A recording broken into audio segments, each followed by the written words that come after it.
Difficile raccontare del pittore più famoso al mondo, i cui 2 quadri, ritratti di Joseph Roulen e del dottor Gauchot, sono tra i 10 più costosi tra quelli venduti, ma i cui disegni, per quanto numerosi, non attirerebbero, se esposti in qualsiasi metropoli, che pochi appassionati fans.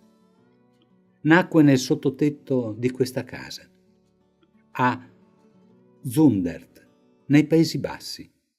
Frequentò, dopo molte traversie, teologia ad Amsterdam e nei pressi della regione carbonifera belga del Borinage iniziò la predicazione della Bibbia. Viveva francescanamente, curando malati, disinteressato alla propria salute già precaria, sia quella fisica che mentale. Nel 1881 ebbe una folgorazione e da divoratore di testi sacri fu fagocitato dalla sacralità della pittura. Questa natura morta, con boccale di birra, fu tra le sue prime opere. Se in Olanda, tra i mangiatori di patate e contadine, trovò il senso del lavoro manuale di chi, lui scrive, vive onestamente, meritando di mangiare ciò che mangiano. I colori sono tuttavia tetri, più del teschio con sigaretta di Anversa, che se non è allegro almeno è ironico.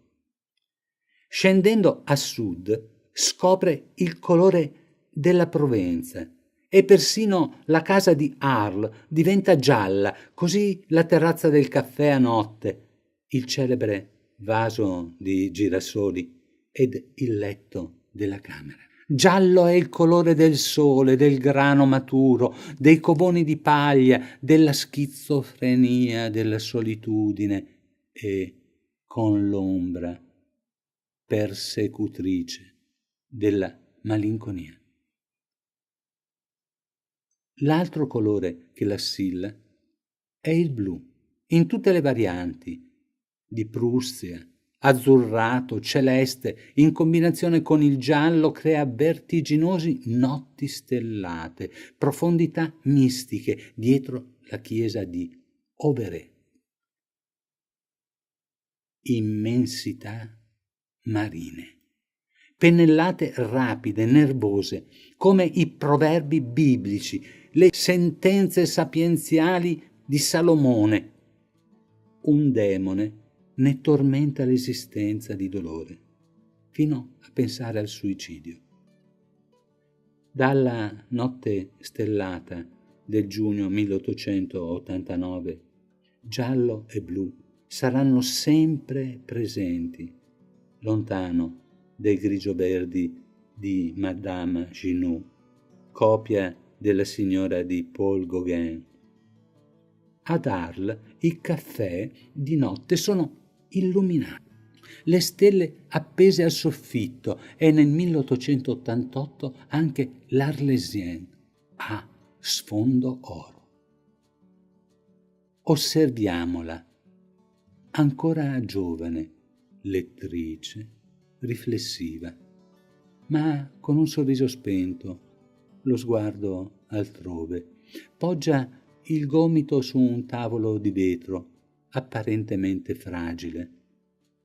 Alle spalle un rosa stridente con il blu dell'abito e dietro il giallo inquietudine.